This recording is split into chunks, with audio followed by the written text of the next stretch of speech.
Gosh, I sure wish I were a mangaka. Couldn't even say it with a straight face. Hi everyone, today I'm going to be playing around with Screentone, which I may have gotten a little crazy with. If you don't know what Screentone is, it's basically a film that has a printed pattern on it, which makes it easier for people who make manga and comics to not have to draw thousands of dots or do simple patterns. Basically, it makes work go a lot faster. I first found out about this from Doodle Date, who used it in their videos quite often a few months ago, and I got really excited and bought some, and I am very excited to finally play around with them. So, let's make something with this Screentone. Here we go. So I got a variety of patterns because I wanted to have a lot of options for my illustrations. So the first one I have here is dots, just regular dots from dark to light. On this one here, we have gradients from different, I guess, lengths. This one we have a variety of patterns from floral to different kinds of dots to plaid. This one is the one I'm most excited about. It has different backgrounds. So we have clouds, school, a city, and bushes. And of course, it wouldn't be an anime type thing without your sparkles and different moods. So I definitely want to play around with these and see what I can come up with. What I'm really excited about, to be honest, is the school pattern, because I thought it would be a lot of fun to create a fake sort of like dating sim screenshot. So I definitely want to play around with that, and let's see what I can come up with.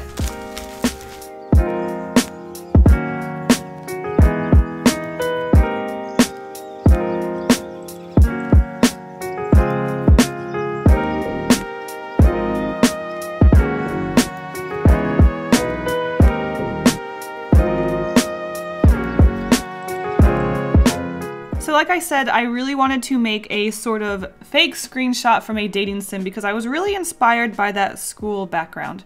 Despite these being manga materials and dating sims being a computer game, but let's not get hung up on the details. It feels a little cheap not drawing my own background, but to use these to the fullest, I thought it would be really fun to use the background and put my own character into that environment. And of course, if I was going to create a dating sim character, she had to be very flustered and just, you know, doki doki as they do. Oh my god, I'm so sorry. If you don't know what doki doki means, it's, I guess, the onomatopoeia for your heart beating, and usually it's when you're in a very, I guess, nervous situation. Usually, I guess, when people ask someone out, it makes their heart flutter. Is it heart fluttering, I guess? Either way, you will have to excuse my weeaboo-ness in this video. Personally, I haven't played any of the dating sims games because I'm just not into that sort of game. So it's not something that I have any experience with. However, Dave does play some of them. I'm outing you, Dave. Huh, Dave doesn't watch these videos, so he'll never know. So I knew I wanted to create a female character that was very flustered. Of course, she's in her school uniform because this is a Japanese type thing. Japanese type thing? Japanese themed? I don't know.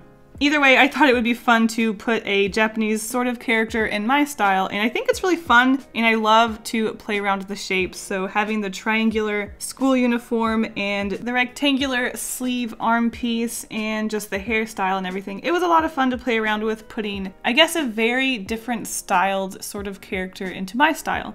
So that was fun. Even though you don't normally see this sort of style in a dating sim, I think it was really fun to put my style into a dating sim sort of setting character. Also, because anime characters are always pushing the boundaries with their emotions, I think they like to show a lot of very extreme emotions, like when they make the craziest emotions and just like freaking out all the time and just very exaggerated. So it's really fun that I can put my little crazy, crying, worried eyes on a character like this, because even though it's a very different style, I think it kind of fits in a way.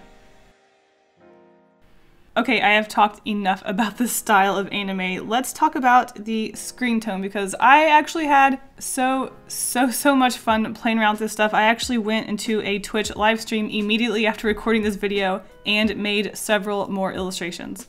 So my favorite part about playing around with the screen tone was the gradients, and I didn't think I would like gradients that much because when you play around with gradients in a digital art form, it just looks so weirdly uniform and just too perfect, and I absolutely don't like the way it looks. And I thought because this screen tone was so perfectly dotted and just perfect, it would look kind of the same way. But maybe it's just because it's in dot form and it's so weird that I really like it. It just looks so cool, and the effect I got was so fun, and it really reminded me of the way that I do my sort of gradients with watercolor. Even though they aren't perfect, I was able to place gradients where I would when I did watercolor, and it looked quite similar even though the medium is quite different. And the effects I got especially behind her neck where her hair is to make it look like the hair is farther behind and just like darker. It looks so good, and you can really see that it looks like there is some darkness back there, and it really makes the neck pop, and what can I say? It just looks so good.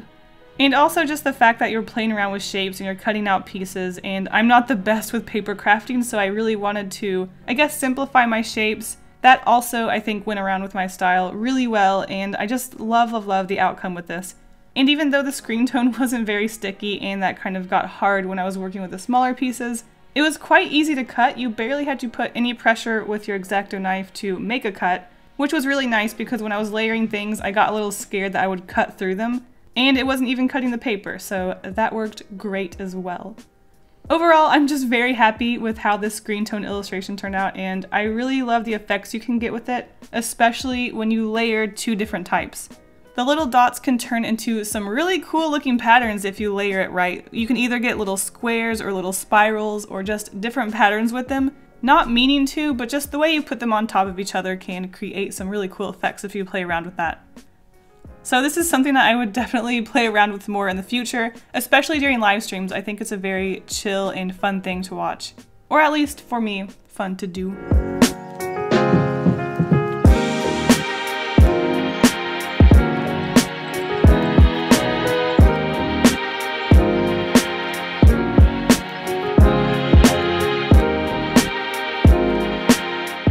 So once I had my character all screen toned out and ready to go, I cut her out because I had an idea to go along with my sort of dating sim setup. Not only did I want it to look like a dating sim, but I thought it would look really interesting if I made the pieces 3D and pop off the background. That way it sort of gave it a more realistic feel that she's actually in the environment, and also with the text bubble and the options for your answers, I wanted those to float off of the page as well because they aren't a part of the environment. I guess it's sort of something that is just separate and overlays a illustration. So I definitely wanted that to have a 3D effect, and I thought it would look really nice. So I cut out the character, put a few pieces of cardboard in between them to just pop it off just a little bit, and layered the speech bubble and your options for talking to the character because I thought that was a really fun little detail. And I did originally try to write this in English, but it just didn't look right, and maybe I'm just being a super weeaboo, but writing it in Japanese just made it look so much cooler, and it looked like it fit better. Now, I will say I used to study Japanese for like, I don't know, 5 years, and I studied abroad in Japan. So I feel like it's a little better that I did this, but at the same time, I haven't studied it in 4 years, so if it's horribly grammatically not correct, I would not be surprised. So as you can tell, I absolutely love the outcome of the screen tone illustration, and I had so much fun playing around with it. I think the 3D-ness of the buttons and of course the character and the speech bubble definitely make the illustration pop and just really adds to it. I like it.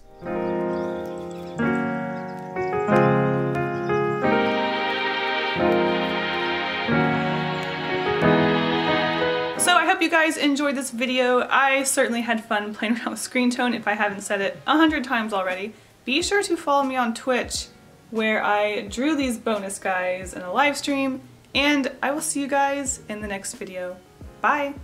Thank you so much to all of my patrons, including Michael Yan, Zach Abstract, Lex CS, Shelby, Teresa, Megan, Lozo, Danielle Firecracker, Chris Side, Davey Tomato, Jane, Cool Guy Josh, Mina Blix, Bumblebean, Molly the Pug, Hey Lucy, Orphic Loves, and Dad. If you want a shout out at the end of my videos, access to my sketchbook, coloring pages, and more, become my patron by clicking the link in the description. Thank you all so much for the support. Bye!